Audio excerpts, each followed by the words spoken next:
Bonjour à toutes, bonjour à tous. Bienvenue à ce 9e rendez-vous de la recherche sur l'autonomie qui est co-organisé entre la Plateforme nationale pour la recherche sur la fin de vie et la CNSA, la Caisse nationale de solidarité pour l'autonomie.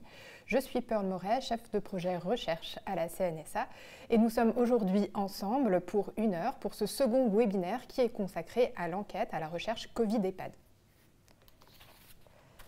Donc, nous vous informons que vous pouvez retrouver l'ensemble du programme des webinaires pour 2023 sur le site de la CNSA dans sa rubrique Actualité, mais également sur le site de la Plateforme nationale pour la recherche sur la fin de vie. Et les replays sont disponibles à la fois sur la chaîne Dailymotion de la CNSA et sur sa chaîne YouTube qui s'intitule Service public de l'autonomie.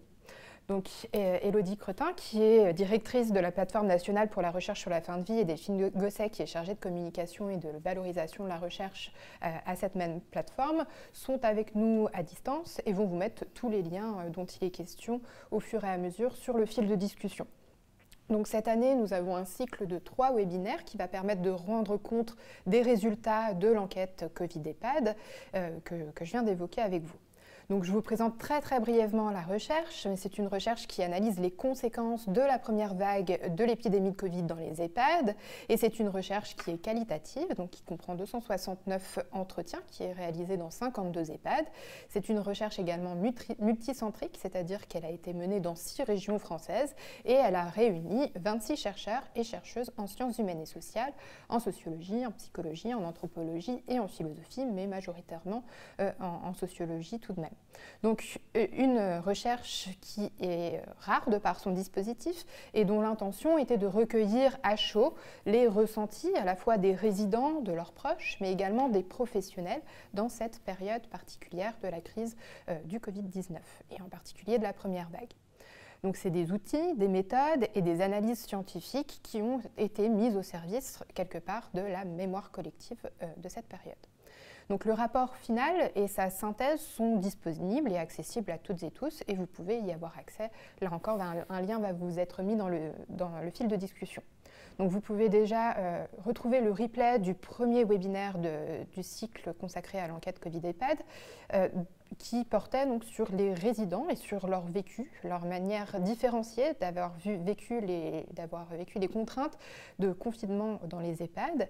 Et donc on se retrouvera pour le dernier webinaire du cycle le jeudi 11 mai de 13h à 14h, comme aujourd'hui. Et ce dernier webinaire portera sur l'accompagnement de la fin de vie et le traitement des défunts, donc toujours en EHPAD, pendant cette première vague de Covid-19. Donc aujourd'hui, pour ce deuxième webinaire consacré à cette recherche, nous allons nous intéresser donc à l'adaptation des pratiques professionnelles des équipes d'encadrement et aussi des soignants de première ligne. Donc nous avons le plaisir aujourd'hui d'entendre sur cette question Françoise Le Born-Huguin et Clément Desbruyères qui sont avec nous à distance du fait de la grève en ce moment. Donc Françoise Le Born-Huguin, vous êtes professeure de sociologie au laboratoire d'études et de recherche en sociologie, le LABERS, à l'Université de Bretagne occidentale. Et Clément Desbruyères, vous êtes doctorant en sociologie dans ce même laboratoire et dans cette même université. Donc une partie des résultats que vous allez nous présenter aujourd'hui ont été publiés, et le lien vers l'article va également vous être transmis dans le fil de discussion. Donc votre présentation sera suivie d'une discussion qui sera menée donc, par Romain Giesholm. Donc Romain Giesholm, vous êtes, déjà merci d'avoir accepté notre invitation. Merci de votre invitation. Et donc vous êtes directeur de l'ADEPA. Donc l'ADEPA, c'est l'association de directeurs au service des personnes âgées. Et elle regroupe des directeurs du champ de l'âge, dont des directeurs d'EHPAD qui nous intéressent particulièrement aujourd'hui. Et l'association, vous préciserez le cas échéant, mais a plusieurs missions, dont c'est une association qui permet donc, de représenter les directeurs dans les médias, mais aussi auprès des pouvoirs publics.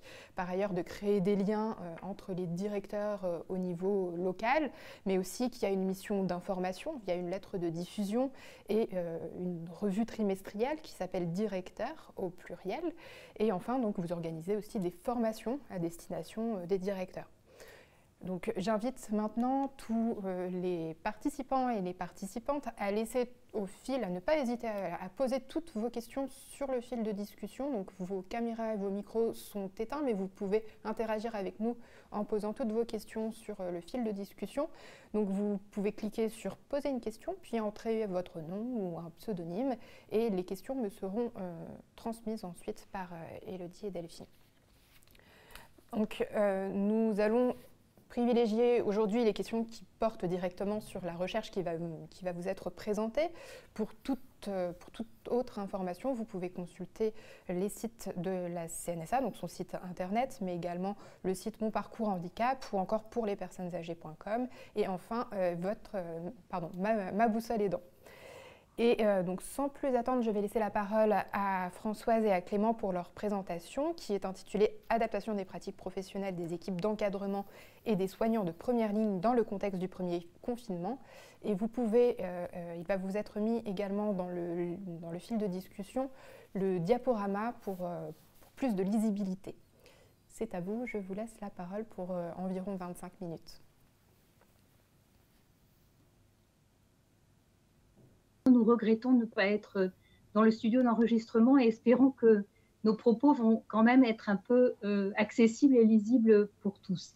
Alors nous vous remercions vraiment de cette invitation à partager une partie des résultats de cette recherche Covid-EHPAD qui a donc été mise en place dans le cadre de la plateforme de recherche sur la fin de vie. Alors nous allons rapidement resituer le cadre général de cette étude à travers la diapo suivante, sans trop insister toutefois.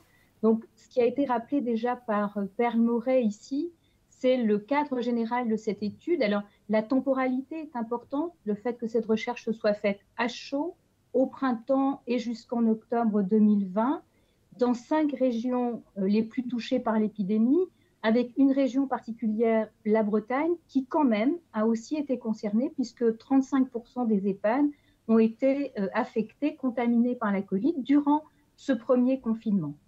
Alors, le corpus de Covid-EHPAD peut être présenté par la diapo suivante, le corpus global.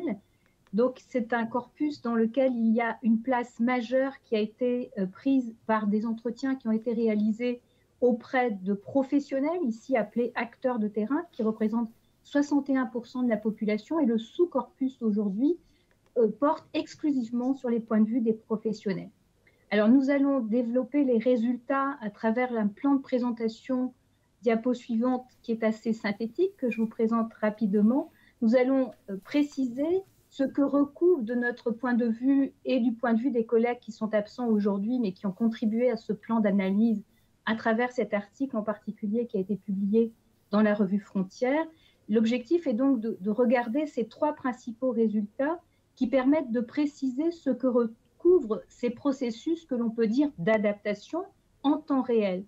D'une part, on va examiner, rendre compte des dimensions multiples de cette incertitude, ensuite de 2 effets ou 2 manières de processus qui sont engagés. À la fois, il s'agit de la réduire dans les établissements, et ça a été le travail principal des équipes de direction.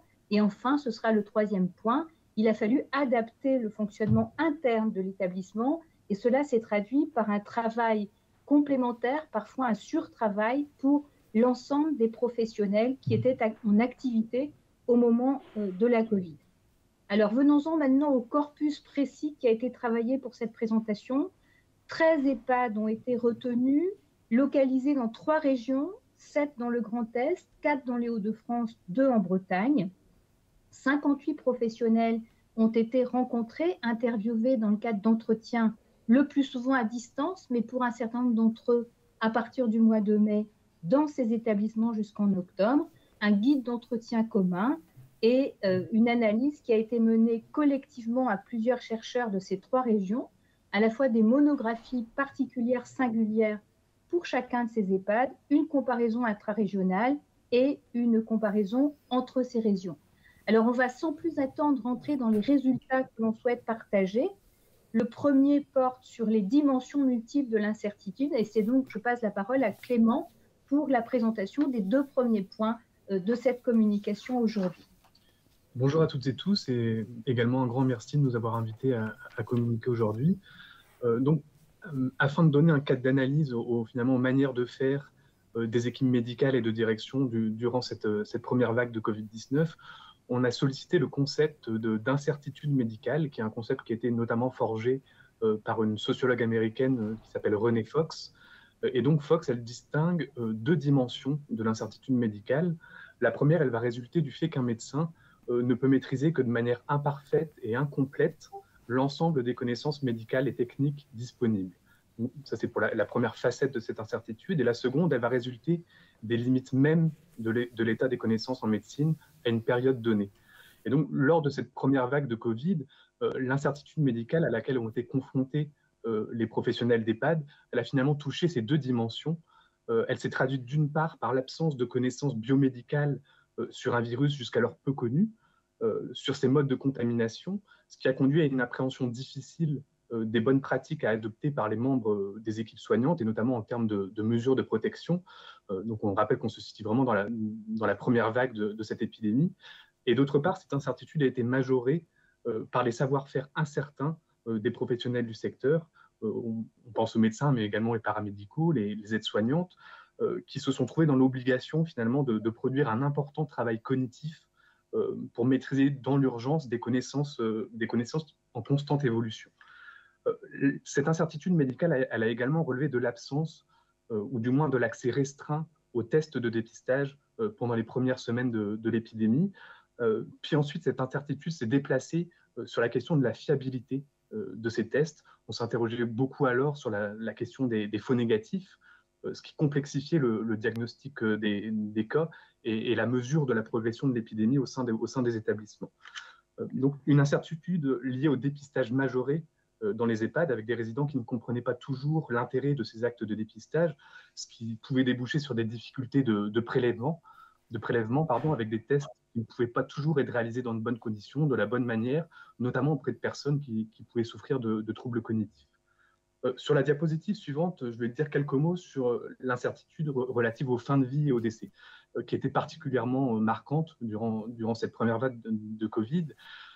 Et cette incertitude, elle a particulièrement concerné les modalités, la temporalité des parcours de fin de vie, des modes de survenue de la mort et des causes de décès.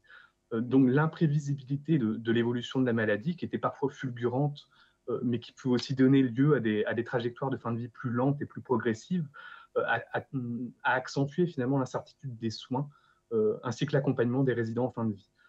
Cet accompagnement des résidents en fin de vie a lui-même été rendu plus complexe par un difficile accès aux soins hospitaliers. Donc sur cette question de l'accès à l'hôpital, on a constaté des situations assez hétérogènes selon les régions et au sein d'une même région, selon les établissements enquêtés.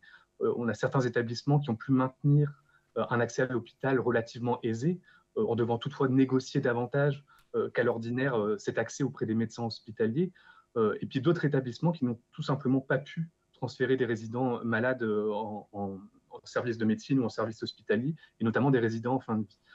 Donc ce difficile accès à l'hôpital a pu être vécu comme une forme d'abandon, de perte de chance par les professionnels d'EHPAD, et ça a notamment fait apparaître certains dilemmes éthiques en termes de tri des malades et d'accès aux soins.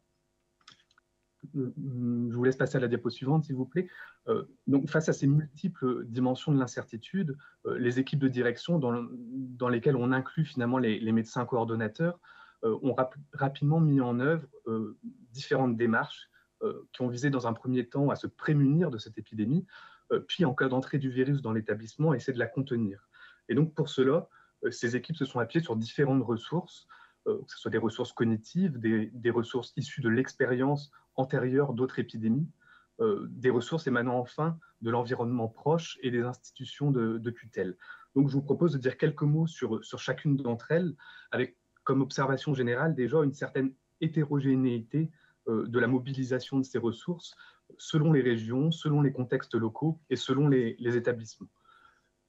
Donc, dans un premier temps, les équipes médicales, notamment, vont s'appuyer sur une certaine forme d'expertise clinique et sur un savoir, comme je l'ai dit tout à l'heure, toujours en construction.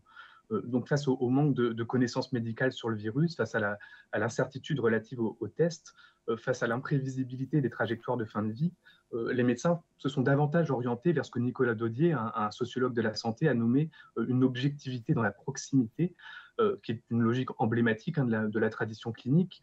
C'est-à-dire que les médecins ont principalement basé leur expertise médicale sur la recherche au chevet des malades de signes cliniques inquiétants. Ils se sont concentrés sur la prise de constantes vitales comme la température, la saturation en oxygène, la fréquence respiratoire, etc. Bref, sur des signes qui pouvaient faire penser à une contamination par la Covid-19. Et d'ailleurs, lorsqu'on interrogeait les médecins en entretien sur le nombre de cas de Covid dans leur établissement, beaucoup faisaient la distinction entre des personnes testées positives, notamment via des tests PCR, et les résidents considérés positifs par le biais d'un diagnostic clinique. Les médecins, ils ont par ailleurs dû mettre en œuvre différentes modalités de recherche d'informations, d'avis, de protocoles auprès de confrères, que ce soit des médecins urgentistes hospitaliers, des professionnels de l'HAD, l'hospitalisation à domicile, des infectiologues, des gériatres, etc., afin d'aiguiller leur prise de décision médicale. Et ici, le réseau professionnel de ces médecins, antérieur à la crise, a pu jouer un rôle significatif sur la mobilisation de ces ressources. Un deuxième type de ressources sur la diapo suivante va concerner l'expérience des épidémies précédentes. Il est utile de rappeler que finalement le confinement en chambre est une pratique qui n'est pas exceptionnelle au sein des maisons de retraite, qui a lieu de temps à autre en EHPAD, et notamment lorsque plusieurs résidents sont touchés par un virus considéré comme très contaminant, c'est le cas de la gastro ou de la grippe. La différence majeure a ici porté sur les modalités et surtout sur la durée de ce confinement qui a été prolongé bien au-delà des usages précédents. Mais ces épidémies antérieures, elles ont toutefois constitué des expériences sur lesquelles se sont appuyées les équipes de direction, les équipes médicales, mais aussi les équipes soignantes, pour tenter de se prémunir contre l'entrée et la propagation du Covid-19. Donc elles ont constitué finalement des ressources cognitives, des ressources pratiques, des sortes de guides pour l'action en temps de crise. La gestion de l'épidémie, elle a par ailleurs débouché, vous pouvez passer à la diapo suivante s'il vous plaît, sur d'importantes transformations des collaborations médicales et paramédicales.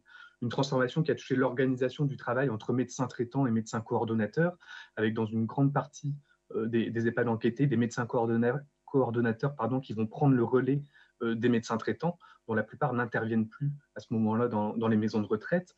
On va également avoir des recours aux services de l'HAD qui vont être à renégocier, avec des EHPAD qui vont avoir du mal à maintenir la venue de ces équipes au sein de leur établissement, notamment lorsque l'établissement est étiqueté Covid. Et puis déjà évoqué la transformation des relations et des collaborations avec les hôpitaux, avec une limitation de l'accès aux soins hospitaliers.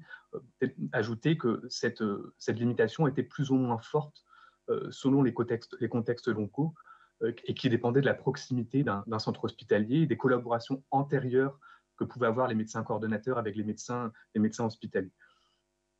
Et puis, deux derniers types de ressources, donc sur la diapo suivante, le travail cognitif pratique de réduction de ces différentes incertitudes menées par les équipes de direction, menées par les équipes médicales, a rapidement été étendu à la mobilisation de deux autres types de ressources externes, cette fois, une mobilisation qui était plus ou moins facilitée selon le moment de la survenue de l'épidémie et selon le contexte local propre à chaque établissement.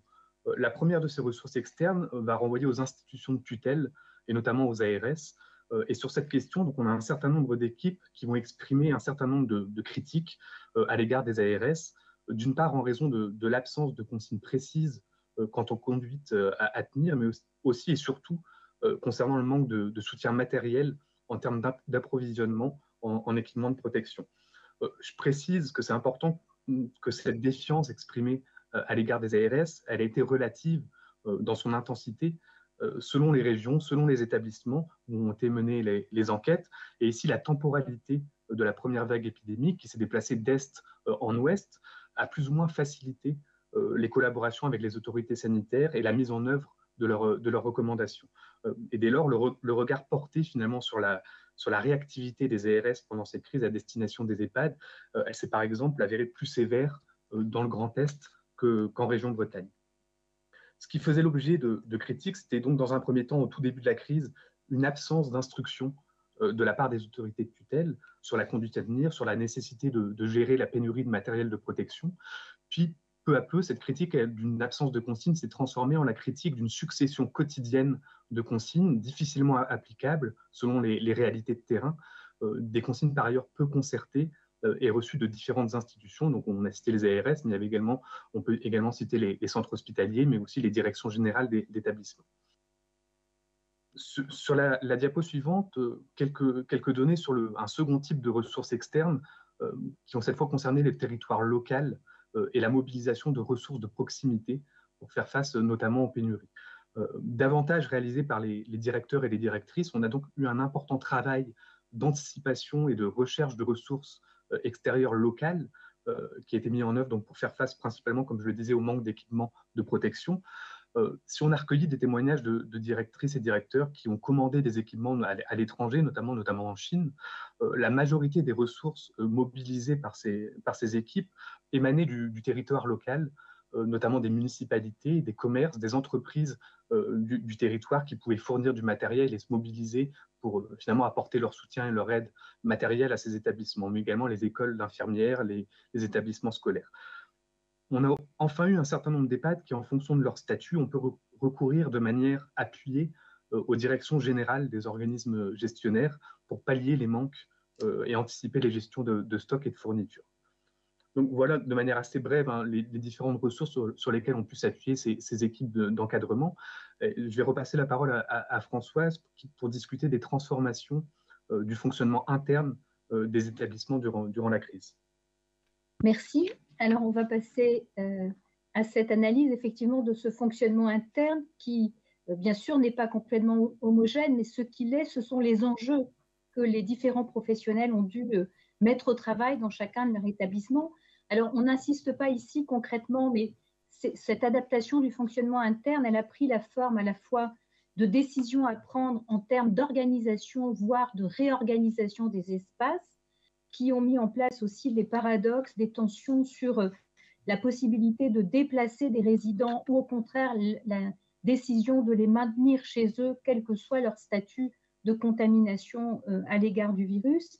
Et puis enfin, ce qui a été caractéristique, c'est aussi le fait de devoir repenser la division du travail au sein des équipes de professionnels de première ligne. Alors, tout ceci se traduit par deux dimensions qui ont été des marqueurs principaux de ces adaptations. D'une part, des glissements d'activité et ensuite un surtravail pratique et symbolique et une dimension qu'on n'examinera pas dans le détail aujourd'hui, mais qui pèse aussi sur ces formes d'adaptation, c'est un fonctionnement en l'absence de tiers, c'est-à-dire des intervenants ponctuels, la présence des membres de famille et de bénévoles qui s'est éteinte, qui a été suspendue durant cette période. Alors, ce qui est en jeu ici, c'est un petit peu ce que Henri Bergeron évoque comme relevant d'une crise organisationnelle, non pas un effondrement du tout de ces organisations que sont les EHPAD, mais des difficultés de coordination, de coopération, et pour en tout cas la majorité des acteurs, le sentiment d'avoir dû prendre des décisions qui mettent ces professionnels en situation de contradiction et quelquefois en distance aussi des règles ordinaires du travail. Alors, on va passer à la diapo suivante qui rend compte des glissements d'activité, alors qui se sont produits de différentes manières. D'une part, le fait que les rôles professionnels se sont transformés de manière différente selon les métiers. Ça s'est caractérisé pour les aides-soignants par le fait d'être amenés à exercer des activités jusqu'alors réservées aux infirmières, par exemple la prise de constantes, par exemple aussi la distribution de médicaments. Et puis le fait que les métiers dits à ce moment-là non essentiels, ce sont le plus souvent des métiers d'ergothérapeute, de kinésithérapeute, qui étaient en partage entre plusieurs EHPAD ou entre le libéral et l'intervention dans les EHPAD.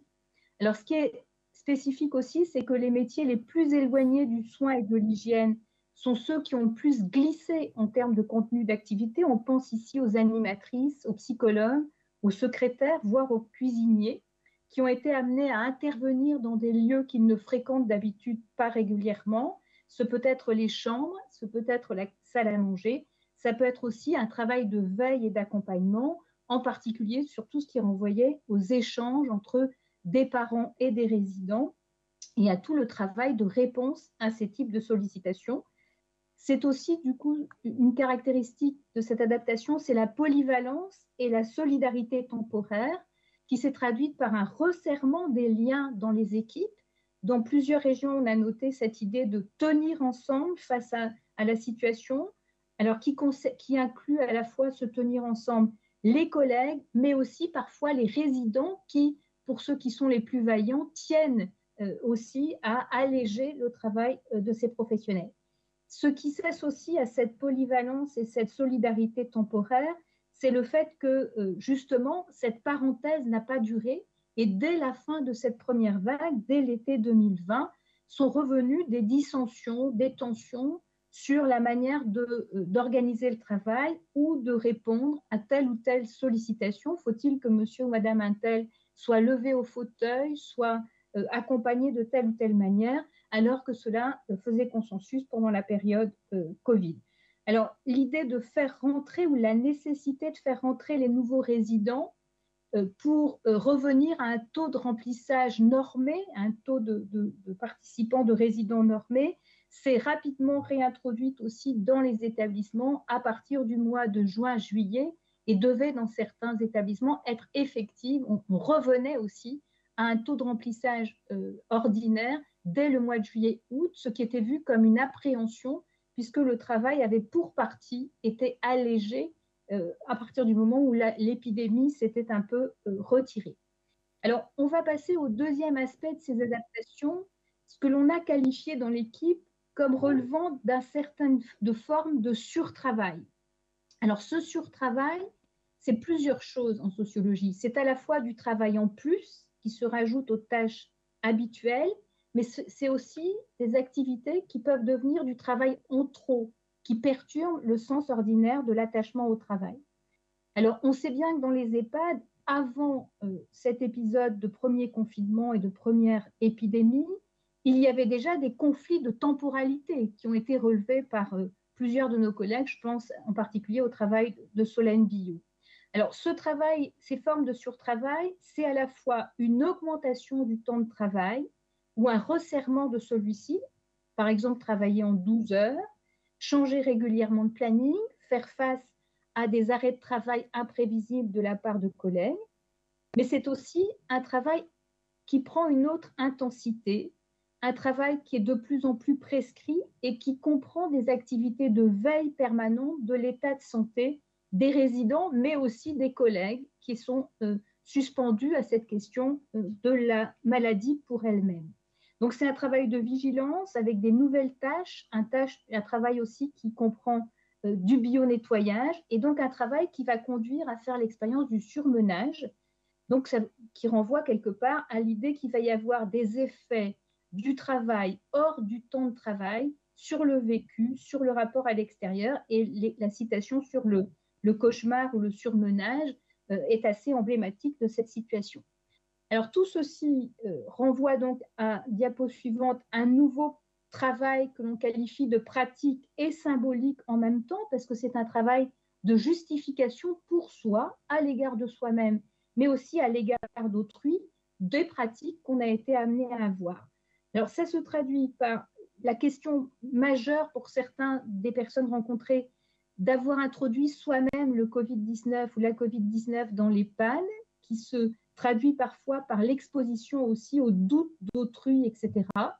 Ça se traduit plus encore par le fait d'avoir adopté des pratiques que l'on estime inacceptables au plan éthique, au plan déontologique, au plan moral, qui renvoient à des questions de contention, de sédation, de travail de contrainte à l'égard des corps et des individus qui résident dans ces établissements. Le fait d'être confronté aussi à des fins de vie successives sans les repères habituels et le fait de devoir tout en même temps fabriquer des frontières renouvelées entre son espace professionnel et son espace privé qui se traduit par un travail augmenté qui relève d'un travail d'à côté mais qui va peser sur l'organisation et sur le rapport au travail. Alors en conclusion, la Covid-19, on peut passer à la diapo suivante, c'est d'une certaine manière une remise au travail, une remise sous tension d'EHPAD qu'il était déjà. Et donc, travailler lors du premier confinement, c'est faire face à une absence de connaissances ou à des connaissances provisoires évolutives sur le virus, à un contexte qui était celui, on ne s'en souvient pas toujours, de l'absence de vaccins, avec beaucoup d'incertitudes qui ont déjà été évoquées ici, de contamination, de préservation de ces risques pour soi, pour les collègues, pour les résidents, pour son entourage hors travail. C'est une protocolisation instable, contraignante, qui est venue parfois du dehors de l'EHPAD, des directions d'hôpitaux locaux, de l'ARS, des départements, etc. Et parfois avec l'appui qui fait un peu contrepoint des directions générales, des fondations auxquelles ces établissements étaient attachés. Donc ce sont des enjeux du coup de coordination, de répartition du travail, avec des pratiques de soins modifiées et pour une majorité, quel que soit le statut, une souffrance éthique au regard du soin, au regard des conditions de fin de vie et du mourir. Un renforcement aussi de tout le travail de cure, de la nécessité de suivre des prescriptions, d'être extrêmement organisé sur ce plan, de tracer toutes ces dimensions du travail qui ne pouvaient plus passer par les routines habituelles du travail. Alors, des solidarités, on l'a dit, inter- et intraprofessionnelles, catégorielles et temporaires. Alors, ce que l'on a remarqué aussi, c'est l'émergence de tensions liées dans ce contexte de travail sous contrainte, des tensions entre professionnels et familles des résidents, autour de ces activités accrues qui sont d'avoir un travail de communication complètement réorienté, puisque les habitudes antérieures n'étaient plus de mise en ces lieux. Et ça a pu vouloir dire organiser, contrôler le respect de protocoles qui se sont traduits par des rendez-vous dans des lieux dédiés dans le deuxième temps de ce premier confinement, avec un travail de mise en ordre des corps, de surveillance, qui était quand même tout à fait nouveau dans ces structures. Avec ce qui a émergé pour nous, en particulier dans les derniers temps d'entretien au mois de juillet et août et jusqu'à l'automne, l'émergence de formes de défiance adressées aux professionnels par certains parents de résidents, très rarement par les résidents eux-mêmes, mais ce n'était pas l'objet principal de cette première analyse.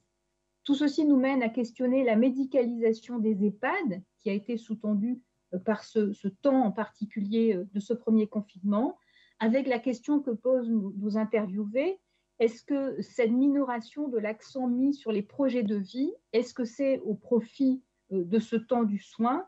Est-ce que c'est une séquence provisoire ou quelque chose qui va avoir des effets durables? Alors évidemment, notre recherche principale s'est arrêtée là.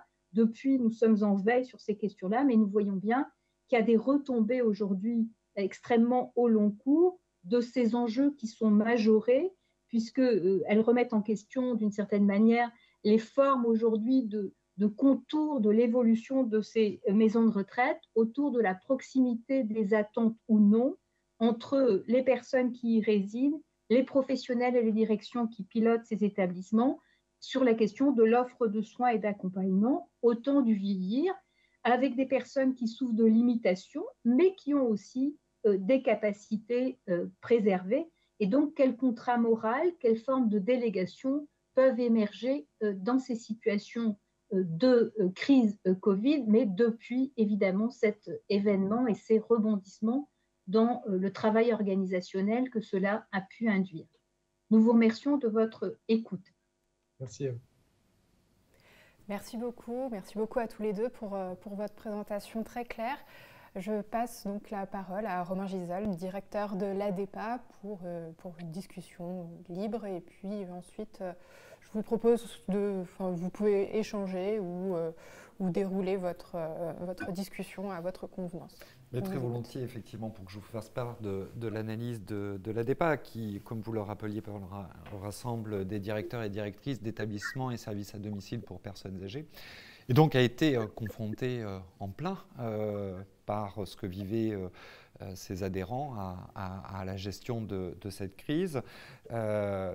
Tout à fait inattendu, et d'ailleurs je tiens à remercier la CNSA de continuer de soutenir effectivement les travaux qui ont pu être menés, et nous en avons eu un excellent exemple puisque je rejoins nombre d'analyses qui ont été exposées de cette enquête et qui nécessitent effectivement de s'interroger sur le long cours comme l'évoquait Françoise Le Born-Huyghen en fin d'intervention. Parce que, effectivement, on ne peut pas considérer, à notre sens, que cet épisode est derrière nous et qu'il ne peut avoir aucune conséquence sur ce que nous allons développer en termes de politique vieillesse, communément, en termes d'offres de services aux personnes âgées. Là encore, que ce soit en établissement ou à domicile, même si aujourd'hui nous devons circonscrire le sujet à la question des établissements, effectivement, ça doit nous interroger aussi sur le long cours. Parce qu'on voit bien que, comme toute période de crise, cette période a été révélatrice à la fois de ce qu'il y a de meilleur, je dirais, dans ce secteur. Et là aussi, ça a été évoqué par les résultats de l'enquête menée par Françoise Le Born-Huyghen et Clément Desbruyères. C'est à la fois ces éléments de solidarité, d'adaptabilité aussi des professionnels à des situations extrêmement changeantes sur une durée relativement courte, en définitive, même si la période épidémique a duré longtemps, au regard du nombre de protocoles qui ont été transmis par les services de l'État. Il y a eu une adaptabilité des professionnels et une souplesse et une agilité qui est absolument remarquable. Il y a également eu une efficacité remarquable. On l'évoquait, cette période, elle commence à se détendre au moment où la vaccination arrive, fin 2020, début 2021. Et on constate à ce moment-là qu'il faut engager une campagne de vaccination sur un vaccin qui n'est pas connu, donc pour lesquels la population peut avoir quelques réticences. Et ça a mené à quelques sujets dans la société ensuite. Mais en tout cas, dans notre secteur, on voit arriver cette solution-là. Eh bien, il faut la mettre en œuvre très rapidement, sur quelques semaines, un mois et demi de mémoire. Et dès lors que l'État a donné les ressources aux établissements en temps de personnel, en nombre de personnel, pour mettre en œuvre cette vaccination très rapidement, eh bien, en fait, cette campagne a particulièrement bien réussi, puisque je crois qu'on atteignait des taux de 94, 95 ou si ce n'est 96, je n'ai plus bien les chiffres en tête, mais en fait, c'était de cet ordre-là, de personnes âgées vaccinées, tout en prenant soin au préalable de leur expliquer, de les informer, de recueillir le consentement, etc. etc. Donc on voit que ça a été à la fois le révélateur de tout ce que sait faire de mieux ce secteur, et notamment ces professionnels qui, au tout début, il faut se le rappeler, puisqu'on traite là aussi de la question du début de la crise épidémique, qui ont travaillé sans protection aucune, et qui sont quand même allés travailler malgré les risques pour eux-mêmes, ce qui a eu des conséquences. Ensuite, là aussi, ça a été évoqué par l'étude, à la fois en termes de possibilité d'anxiété d'attraper soi-même le virus et de le transmettre à ses proches quand on rentre chez soi le soir. Ça a été clairement évoqué par un certain nombre de professionnels, ou alors la culpabilité de transmettre le virus aux personnes âgées pour lesquelles on travaille au quotidien quand on rentre dans l'établissement. Donc ça a eu une incidence, tout cela, sur évidemment les conditions de travail et l'exercice quotidien. Et donc, si vous voulez, ça a à la fois révélé pour nous ce qu'il y a de mieux, comme je le disais, mais aussi, évidemment, comme toute période de crise, les carences évidentes des politiques vieillesse dans notre pays. Et ces carences, essentiellement, pour notre part, c'est évidemment le manque de ressources. La question de la médicalisation des établissements, c'est-à-dire en fait le nombre de professionnels soignants mis à disposition des personnes âgées, est évidemment apparu très rapidement. Est-ce que nous avions suffisamment de ressources humaines, suffisamment de compétences pour accompagner les personnes qu'il convenait d'accompagner? Et puis au-delà, je dirais, le sens profond du métier. Le sens profond du métier. Parce qu'effectivement, sur le tout début, au-delà de la période d'urgence et de sidération qui a saisi tout le monde en France, personne ne connaissait le virus, personne ne savait bien comment s'en débrouiller, quels étaient les protocoles les plus adaptés, bon. Donc il y a eu un flottement et tout à fait compréhensible, puisque personne ne s'attendait à cela. Mais au-delà de ça, ensuite, très rapidement est arrivée la nécessité de cette réorganisation qui a été très bien évoquée, aller chercher du matériel de protection, à la fois pour les personnes âgées, mais aussi pour les professionnels, dans le cadre de leur exercice, avec toutes les difficultés qu'ils ont rencontrées. Le fait, effectivement, aussi de recentrer complètement l'activité sur les seuls soins au corps. Il n'y avait qu'une consigne, pour être tout à fait clair et direct, qui était passée plus ou moins implicitement, qui était de préserver à tout prix la santé physique. Et c'est ça également qui, au-delà des éléments de réorganisation que la période imposait, qui a aussi heurté les professionnels dans le sens de leur exercice professionnel, précisément. C'est dans des structures qui ne sont pas des structures hospitalières, qui ne sont pas là pour soigner des maladies, mais des structures qui ont vocation à accompagner des vieilles dames et des vieux monsieur qui, certes, peuvent avoir des maladies, mais qui, par ailleurs, sont essentiellement là parce qu'elles sont en situation de fragilité, voire de handicap, et qui ont besoin d'aide aux actes de la vie quotidienne.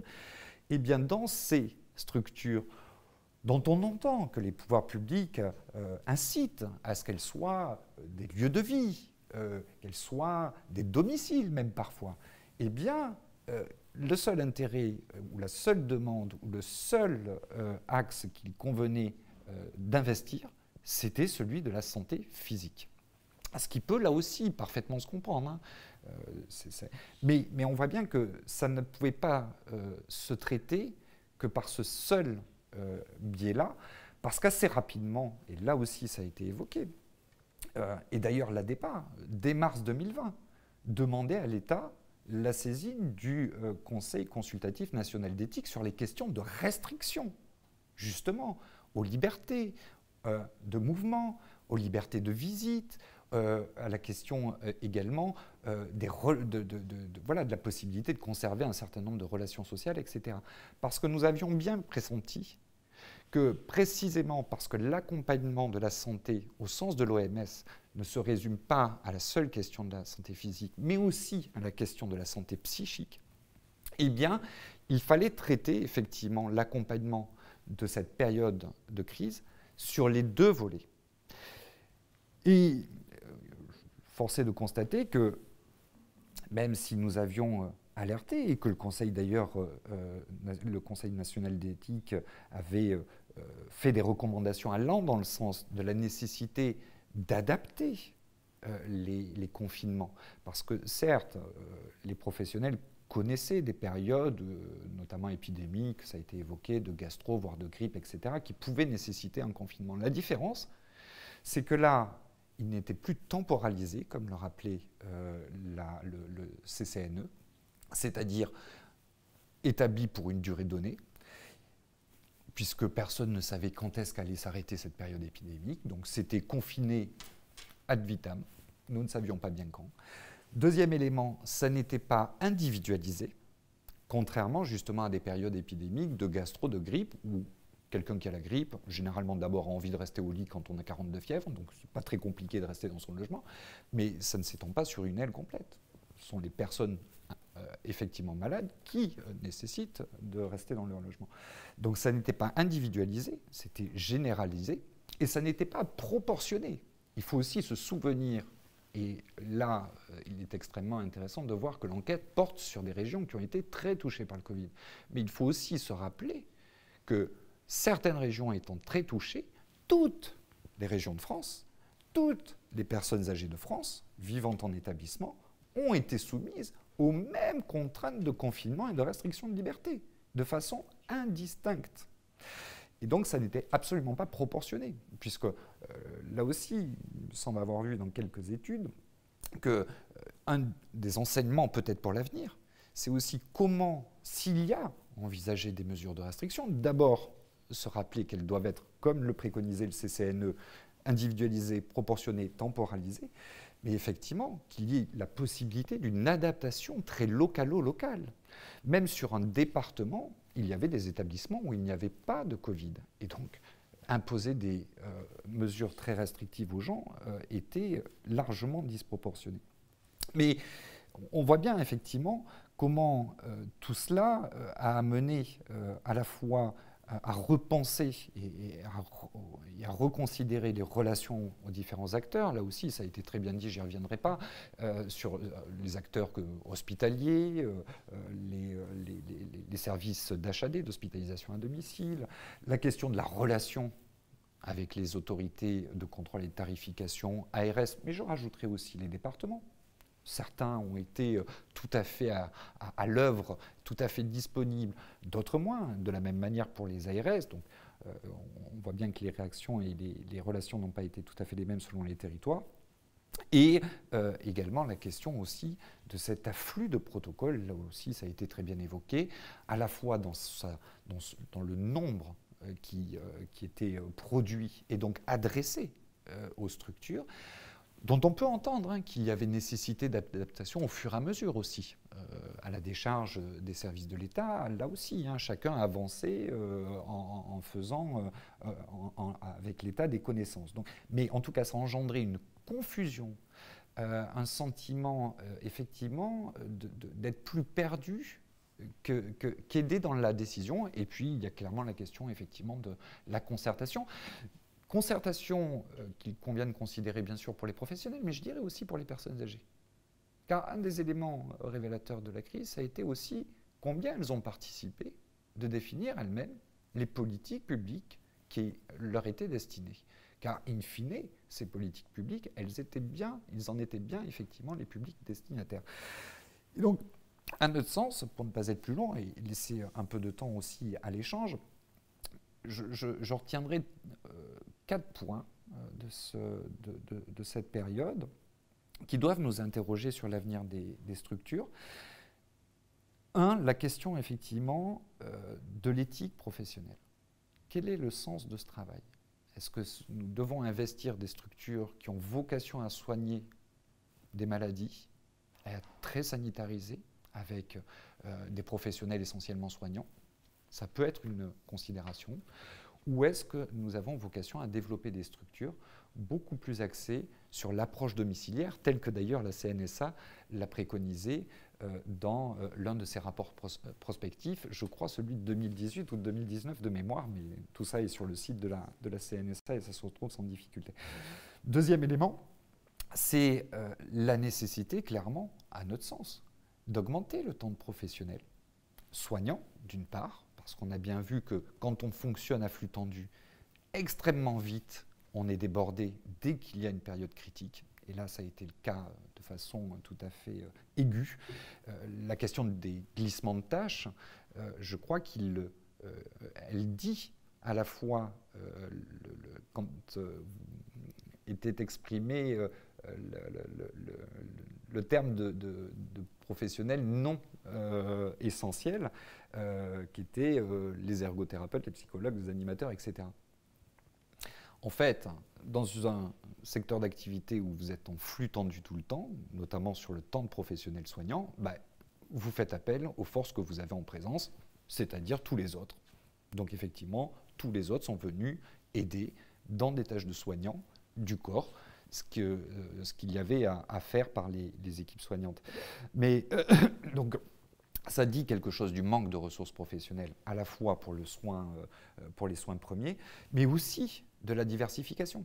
Parce que si ces métiers ont été mobilisés pour soutenir, compléter les équipes soignantes, en fait, très vite, on a vu que si le psychologue prenait pas de temps, ou la psychologue ne prenait pas de temps à écouter les vieilles dames et les vieux monsieur qui étaient angoissés par la situation de restriction de liberté, à écouter les familles qui ne pouvaient plus venir visiter, à écouter les professionnels qui pouvaient avoir des sentiments d'anxiété, de culpabilité, etc., eh bien, de suite, la situation de bien-être psychique des uns et des autres était assez rapidement mise à mal. De la même manière, le manque de lien social, le manque d'activité, d'animation.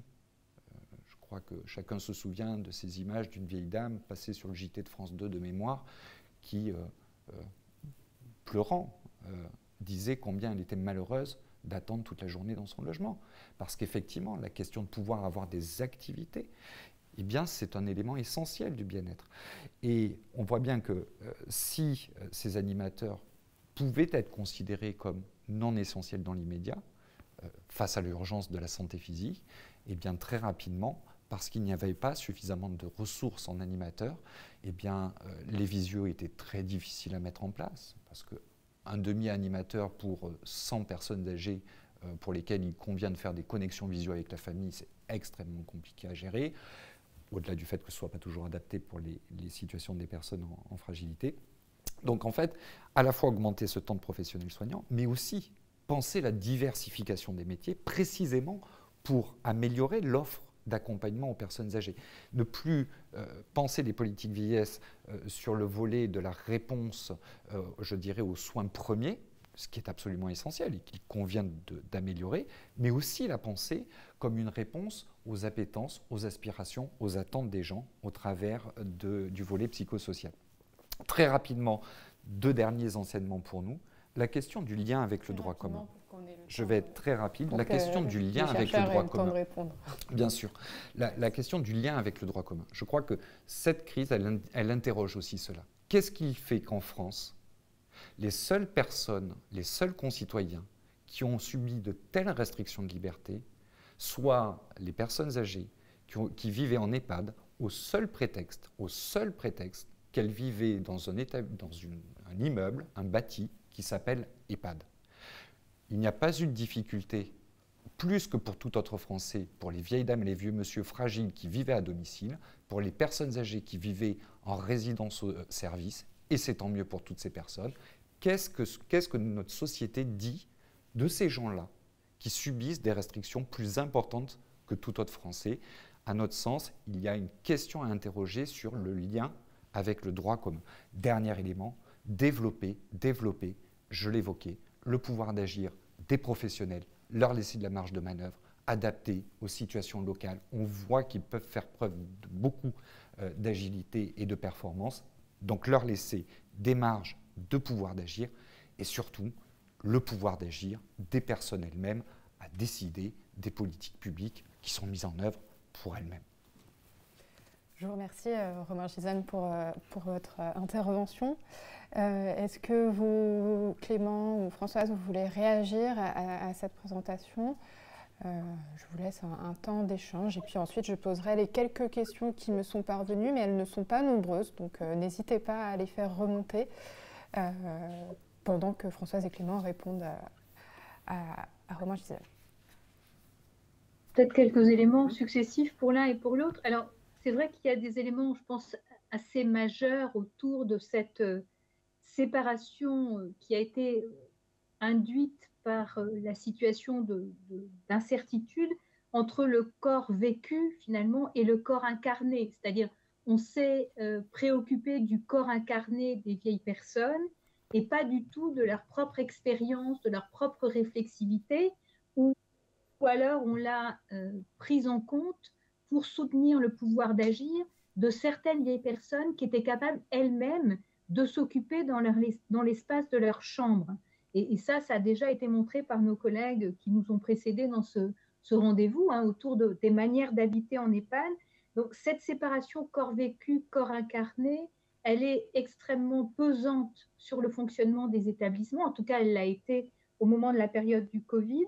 Et alors, il ne faudrait effectivement pas penser que l'uniformité du confinement vu du dehors se soit traduit par une uniformité à l'interne. Et c'est vrai que c'est un peu l'inconvénient là de ne pas pouvoir exposer sur ces 13 EHPAD des monographies successives, mais il y a eu des déclinaisons effectivement qui font appel à des pouvoirs d'agir des équipes de direction, mais aussi des équipes de professionnels qui ont accommodé. Il y a eu des établissements où il n'y a pas eu, et c'est nombreux, de secteurs Covid dédiés qui ont été anticipés alors que cela a été demandé par le CHU local ou par l'Agence régionale de santé.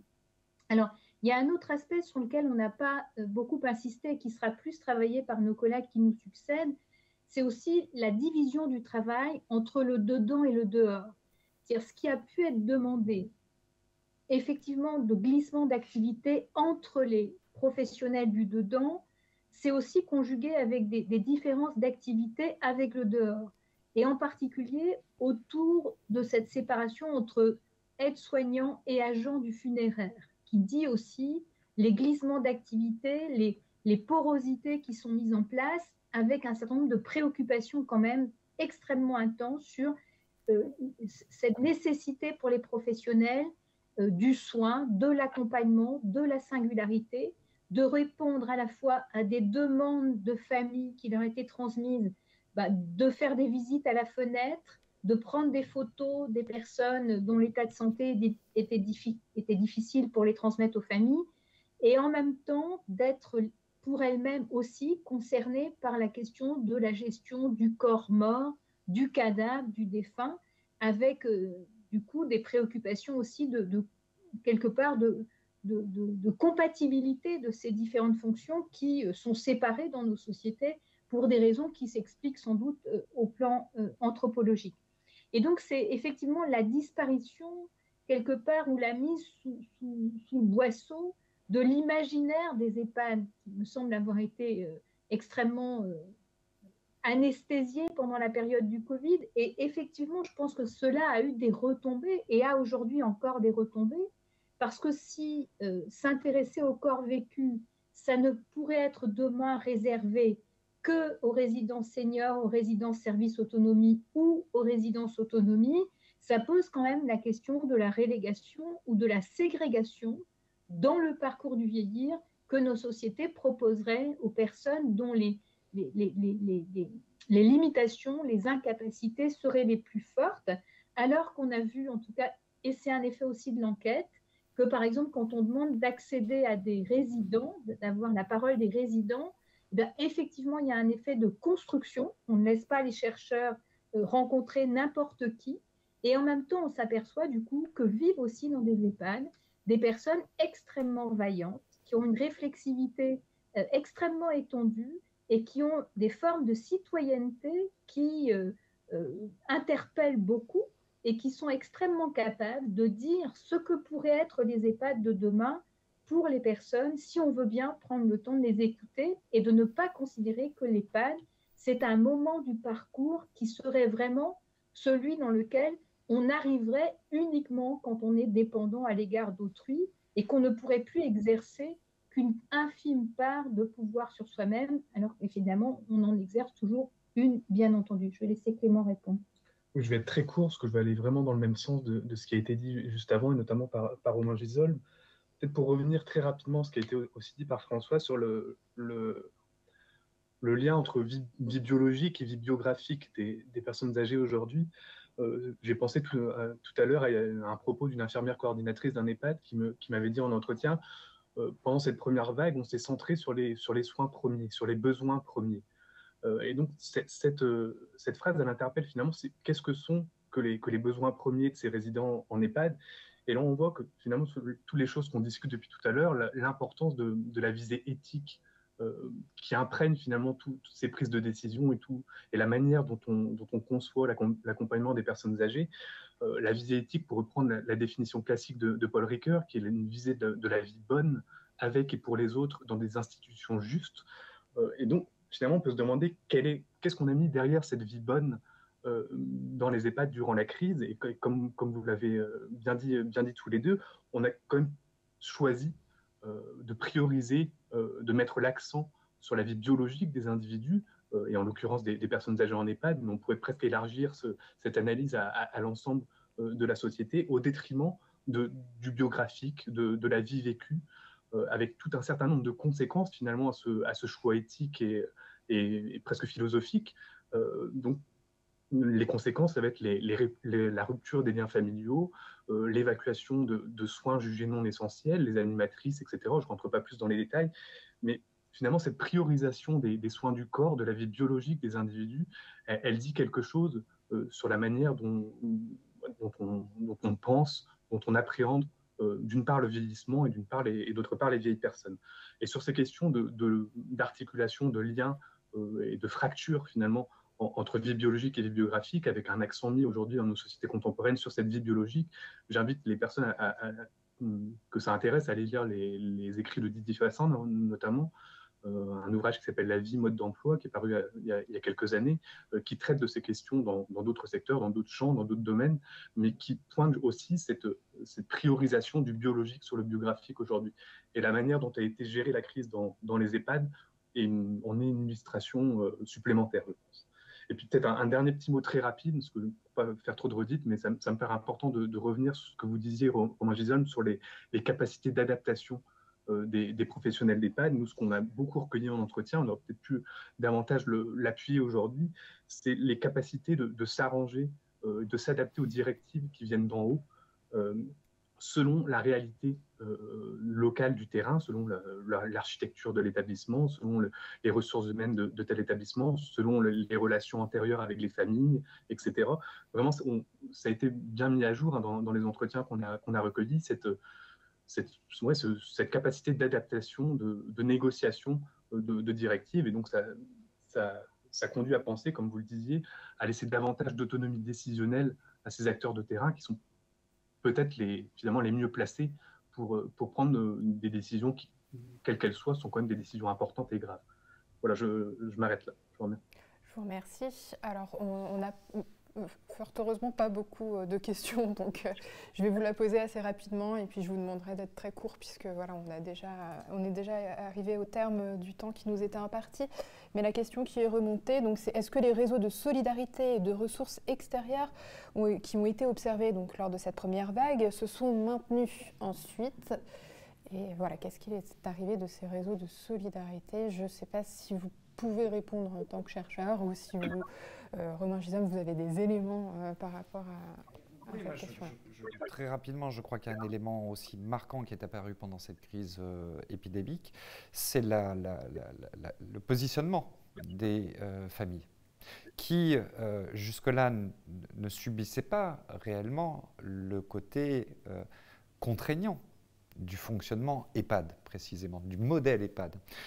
Ce modèle était contraignant jusqu'alors, essentiellement pour les personnes âgées. Il n'y a qu'à penser, par exemple, aux unités dites protégées, qui en fait amènent des personnes âgées, aujourd'hui en France, à être enfermées pour certaines. Ça peut être le cas aussi à domicile par ailleurs, hein. Mais jusque-là, les contraintes du modèle tel qu'il a été pensé pesaient essentiellement sur les personnes âgées elles-mêmes. Cette période épidémique a fait émerger des contraintes pour les familles aussi, dans leur capacité, leur liberté à venir voir leurs parents, à venir visiter, à venir se sortir avec leurs parents. Et donc, ça les a impactés directement. Et notamment, sont apparus nombre de mouvements de familles, et c'est tant mieux, l'ADEPA a eu beaucoup de relations avec nombre de mouvements de familles pendant cette période épidémique, et nous voyons que certains, aujourd'hui, continuent leur engagement, et certainement participeront-ils de repenser ce qu'évoquaient très bien à la fois Françoise Le Born-Huygen et Clément Desbruyères dans leurs propos, c'est-à-dire la place des personnes âgées, la parole des personnes âgées, la capacité de chaque acteur à participer de la construction des politiques vieillesse. J'en profite très rapidement pour remercier à nouveau la CNSA de son soutien, parce qu'elle nous a aussi soutenus au travers d'un fonds de soutien exceptionnel pendant la crise Covid, à organiser un événement qui est retracé dans un numéro de directeur qui est disponible sur le site de l'ADEPA et qui précisément permettait en fin d'année 2020 à tous les acteurs, familles, professionnels et personnes âgées, de dire leur vécu de la situation. Et donc tout cela est retrouvable dans ce livret. Je vous remercie. Je vous propose donc de clore ce 9e rendez-vous de la recherche maintenant. Donc merci à tous les trois. Merci pour votre présence. Merci pour votre présentation très claire, Françoise Le Born-Huygen et Clément Desbruyères. Merci à vous, Romain Gisholm, pour cette discussion et cette riche présentation. Merci également à toutes les personnes que vous n'avez pas vues à l'écran aujourd'hui, mais sans qui ce nouveau numéro n'aurait pas pu se tenir, ou en tout cas aurait été d'une moins bonne qualité. Donc merci à Élodie Crotin et à Delphine Grosset donc, pour la plateforme nationale pour la recherche sur la fin de vie, pour la gestion du fil de discussion et pour la communication qui a été réalisée. Merci également au service de communication de la CNSA pour leur travail. Et merci aussi à Antoine Wolf qui nous aide donc, côté technique et qui nous accueille dans ce studio de Lucans. Et donc, je vous rappelle que le replay de ce webinaire sera très bientôt mis en ligne et que nous nous retrouvons le jeudi 11 mai pour parler donc, dans ce troisième webinaire qui porte sur l'enquête Covid-EHPAD. Donc on parlera de l'accompagnement de la fin de vie et du traitement des fins en EHPAD, toujours pendant cette première vague de Covid-19. Et d'ici là, je vous invite à vous connecter sur les réseaux sociaux de la CNSA, LinkedIn, Twitter. Et également, donc, vous pouvez vous inscrire à la mailing list de la CNSA pour être tenu informé de l'actualité de la CNSA, mais aussi des prochains webinaires. Et vous pouvez également vous inscrire à la newsletter de la Plateforme nationale pour la recherche sur la fin de vie en se rendant sur leur site internet. Il ne me reste plus donc à vous souhaiter une bonne après-midi, à vous remercier pour votre écoute et à vous dire à très bientôt pour un prochain webinaire. Merci, au revoir.